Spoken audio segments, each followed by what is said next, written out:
Hello student, मैं हूं आशीष कुशवाहा और फोकस ट्यूटोरियल में आप लोगों का स्वागत है बच्चों। ये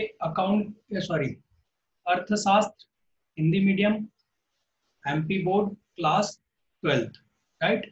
और ये हमारा फर्स्ट चैप्टर का वीडियो नंबर 5, 5वें नंबर का ये हमारा क्लास है ना। और ये हमारे लाइव क्लासेस का रिकॉर्डिंग वीडियोस है जो आप अभी यूट्यूब पे देख रहे हैं। तो बच्चों, इसके पहले के 4 वीडियोस उम्मीद है आप लोगों ने देख लिए होंगे, ठीक है। उसके बाद ही ये 5वां देखिएगा। आप ध्यान रखें, कोई सा भी डायरेक्ट वीडियो ना देखें, उसके पहले वाले वीडियोस देखना जरूरी है, तभी आपको चीजें समझ में आएगी। सब पार्ट 1, पार्ट 2, पार्ट 3, पार्ट 4 और ये पार्ट 5, राइट। तो हमने पार्ट 4 में देख लिया था कि आर्थिक समस्या क्या है। याद कीजिए, हमने रोहित का एग्जाम्पल लिया था और हमने उसमें देख लिया था कि आर्थिक समस्या क्या है ना, उसका एक एग्जाम्पल लेके।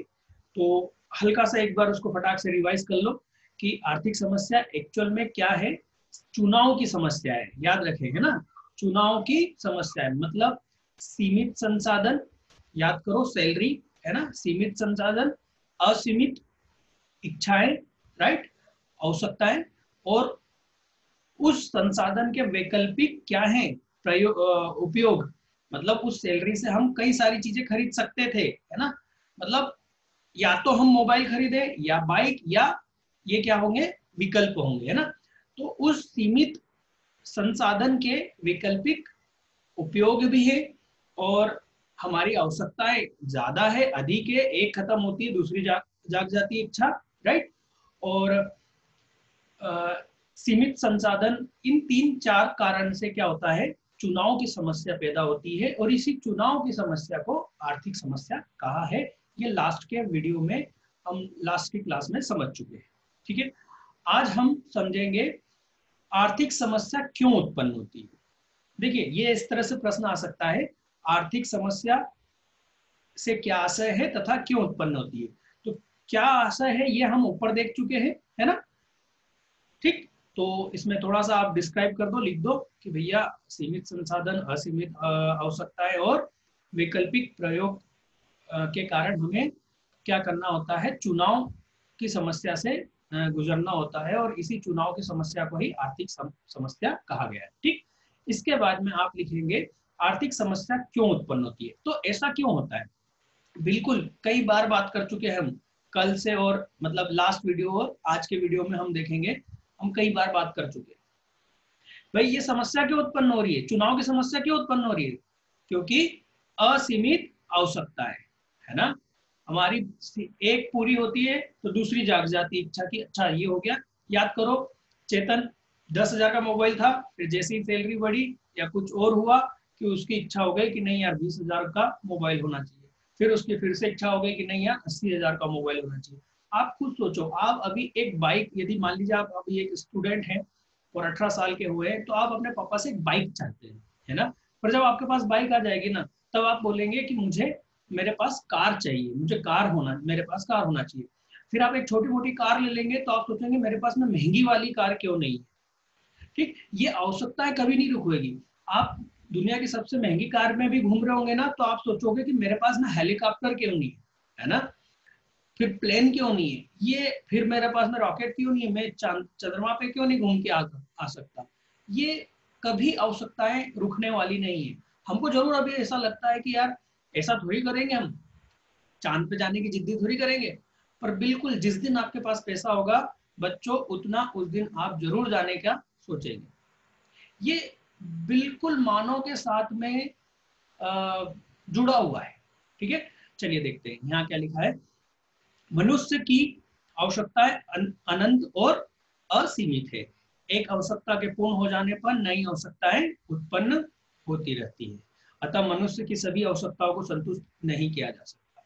बच्चों, मैंने यहाँ पर सिर्फ उतना ही आपको नोट्स में दिया है जितना आपको एग्जाम में लिखना है, ज्यादा नहीं दिया। क्यों? क्योंकि फिर मैं उसमें से सिलेक्ट करवाऊं कि बच्चों यहाँ से यहाँ तक लिखना, क्या मतलब, फिर नोट्स का मतलब ही क्या है ना। तो उतना ही दिया है, ठीक है। बाकी चीज क्या है, वो कॉन्सेप्ट क्या है, वो बात क्या है, वो मैं आपको समझाता हूँ। ठीक है ना। चलिए, तो दूसरा कारण क्या है, आवश्यकताओं की तीव्रता में अंतर। याद करो, आपको मोबाइल चाहिए, आपको कार चाहिए या बाइक चाहिए या क्या चाहिए, ये आपकी आवश्यकता पर निर्भर करेगा। मैंने कहा था कि रोहित ही तय करेगा। क्यों? क्योंकि उसके लिए कौन सी आवश्यकता कितनी महत्वपूर्ण है, ये उसकी आवश्यकता की तीव्रता है। तीव्रता मतलब समझ रहे हो ना, कि मुझे ये चाहिए, ये क्या हो गया, तीव्रता हो गई। कौन सी चीज चाहिए, तो मेरे को ए वस्तु चाहिए, तो मेरे लिए ए वस्तु की तीव्रता अधिक है। ठीक, तो क्योंकि तीव्रताओं में अंतर होने के कारण भी ये समस्या उत्पन्न हो रही है। यदि आप सोचिए, मैंने क्या बोला था, गवर्नमेंट यदि कहे कि आप ही मोबाइल, आपको पहली सैलरी में मोबाइल लेना है, तो फिर ये समस्या ही खत्म हो जाएगी, है ना। ये वही पॉइंट है। आवश्यकताएं तीव्रता की दृष्टि से भिन्न होती, मतलब यदि तीव्रता उसमें देखें कि कौन सा हमें पहले या कौन सी हमको बहुत जरूरी है, उस हिसाब से देखें तो उनमें क्या हमको अंतर मिल जाएगा कि पहले हमको किताबें चाहिए, फिर हमको मोबाइल चाहिए। ओ सर, अब तो पहले मोबाइल चाहिए क्योंकि हमको ऑनलाइन पढ़ना है। ऑनलाइन क्यों? चलिए तो क्या देखते हैं, अर्थात प्रत्येक मनुष्य के लिए कुछ आवश्यकताएं अधिक महत्वपूर्ण और कुछ के लिए कम हो सकती है। ठीक है, अतः महत्व के आधार पर जितना उसका महत्व है, पर प्रत्येक व्यक्ति, ये प्रत्येक व्यक्ति क्यों लिखा है, क्योंकि मैंने कहा था ना कि उस व्यक्ति पर निर्भर करता है, इसलिए यहाँ पर ये शब्द लिखा है। प्रत्येक व्यक्ति मतलब जिस व्यक्ति की जैसी आवश्यकता है ना, तो प्रत्येक व्यक्ति अपनी भिन्न आवश्यकताओं को अलग अलग प्राथमिकता के क्रम में रख सकता है। यही तो मैंने कहा था कि रोहित ही डिसाइड करेगा, हम नहीं बताएंगे। ये इस लाइन के कारण कहा था मैंने, ठीक है ना। सर आप इतना सोच के बोलते हो, बिल्कुल आपको मेरी हर कही हुई बात, उदाहरण में जो भी मैं कहूंगा बेटा, वो आपको किताबी भाषा में जरूर मिलेगा।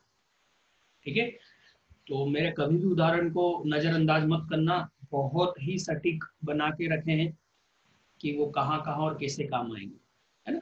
चलिए, सीमित साधन, तो हमारी जो सैलरी थी वो क्या हो गई, सीमित साधन, है ना। तो सर ये रोहित की समस्या है या सभी जगह, ये सभी जगह समस्या है ना। जैसे कि मान लो कि पेट्रोल संसाधन है हमारे लिए, ठीक, तो वो क्या है, असीमित है क्या, नहीं, कभी ना कभी खत्म हो जाएगा, है ना। आयरन मतलब लोहा, जो भी हमें प्रकृति से मिल रहा है बेटा, वो सब सीमित है। उन सभी चीजों से हमारे, उन सभी संसाधनों से हमारी सारी आवश्यकता कभी पूरी नहीं हो सकती।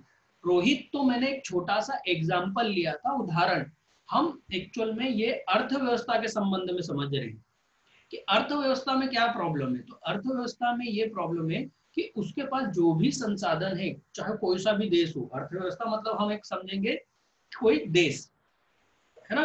तो कोई भी देश हो, चाहे वो कितना अमीर हो, पर उसके पास में संसाधनों की कमी होगी ही। और सर दुनिया का सबसे अमीर देश, बिल्कुल, क्योंकि एक्चुअल में संसाधन कम नहीं है, आवश्यकताएं अधिक है, बात को समझो, है ना। आवश्यकताएं अधिक हैं, ये समस्या है।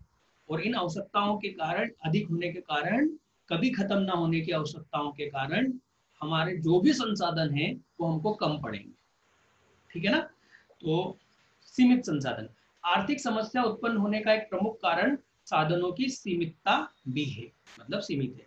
साधनों की सीमितता से अभिप्राय साधनों की, ध्यान रखना ये लाइन, साधनों की मांग इसकी पूर्ति से अधिक है। ओ सर, मतलब, अरे मतलब कि प्याज का भाव ज्यादा क्यों बढ़ता है, जब मार्केट में प्याज कम हो जाता है, जिसको बोलेंगे पूर्ति, ठीक, और ग्राहक ज्यादा खड़े हो जाते हैं कि हमको प्याज चाहिए, तो मांग अधिक।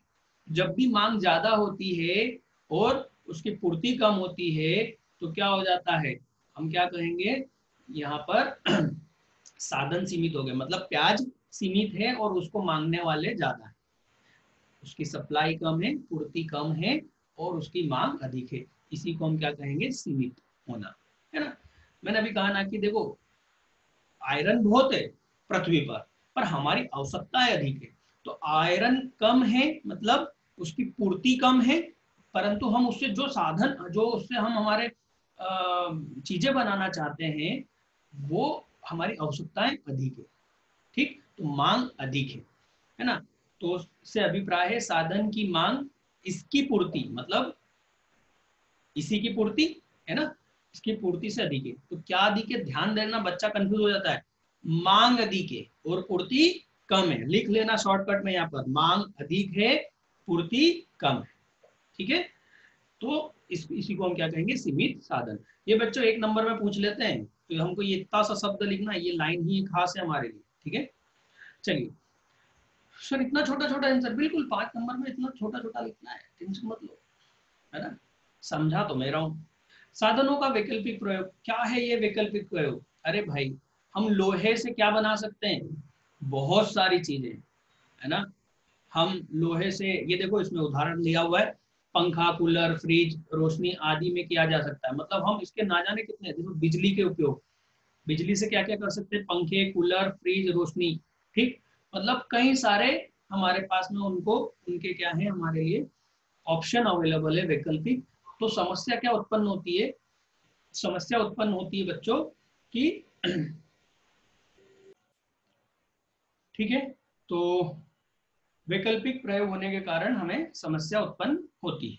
ठीक, चलिए तो आगे देखते हैं, यहाँ पर क्या दिया हुआ है। अतः यहाँ पर भी इसको पढ़ लेते हैं। साधन न केवल सीमित होते हैं बल्कि इनके वैकल्पिक उपयोग भी होते हैं। उदाहरण के लिए बिजली का उपयोग, आप बिजली से पंखा चला लो, कूलर चला लो, फ्रिज चला लो, रोशनी, लाइटिंग, राइट, आदि के लिए किया जा सकता है। अतः यहाँ पर भी हमारे सामने यह समस्या उत्पन्न हो जाती है कि हम किस साधन को किस काम के लिए उपयोग करें। सर, हम तो सभी चलाते हैं घर में। बेटा, जब बिजली का बिल अच्छा अच्छा खासा चालू हो जाएगा ना, अभी तो हम लोगों को सब्सिडी मिलती है। मैं यूएई दुबई में रहा हूँ बेटा, और वहाँ बिजली बहुत महंगी है। तब वहां पर समझ में आता है कि कूलर चालू करें, एसी चालू करें या लाइट चालू करें, सोचना पड़ता है। हालांकि वहां पर एसी चालू ही रहता है क्योंकि वहाँ बहुत गर्मी है और पूरे घर में एसी लगा होता है, नहीं तो वहाँ रहना मुमकिन नहीं है। ठीक है, तो वहाँ आवश्यकता की पूर्ति। ठीक है, चलो और देखेंगे आगे, इसको देखें, चयन या चुनाव की समस्या। तो दूसरी समस्या क्या है, ओ सॉरी, इनके कारण क्या समस्या उत्पन्न होती है, आर्थिक समस्या उत्पन्न होती है। ठीक है, तो 5वां कारण है चयन या चुनाव की समस्या। ठीक, तो कोई भी व्यक्ति, परिवार या देश अपने सीमित साधन से अपनी सभी आवश्यकताओं को पूरा नहीं कर सकता, तथा उनके सामने यह समस्या बनी रहती है कि वह अपने कौन से साधन को कितनी मात्रा में कौन सी आवश्यकता की पूर्ति में लगाए, मतलब किस आवश्यकता को पूरा करने में लगाए। अन्य शब्दों में उनके सामने चयन की समस्या उत्पन्न हो जाती है और चयन की समस्या ही आर्थिक समस्या कहलाती है। तो ये 5 कारण हैं जिससे आर्थिक समस्या उत्पन्न होती है। ठीक है, मेरे ख्याल से आप लोगों को समझ में आ गया होगा। तो यहाँ पर ये हमारा 5th पार्ट कंप्लीट होता है। नेक्स्ट 6th पार्ट में हम बच्चों पढ़ेंगे आर्थिक समस्या, अर्थव्यवस्था की केंद्रीय समस्या क्या होती है। ठीक है, तो ये इसी चैप्टर, इसी पॉइंट से जुड़ा हुआ है ये, और इसको पॉइंट नंबर 1, टॉपिक नंबर 1.6 और टॉपिक नंबर 1.5 हम ये नेक्स्ट वीडियो में 6th में देखेंगे और फटाफट देख लेंगे।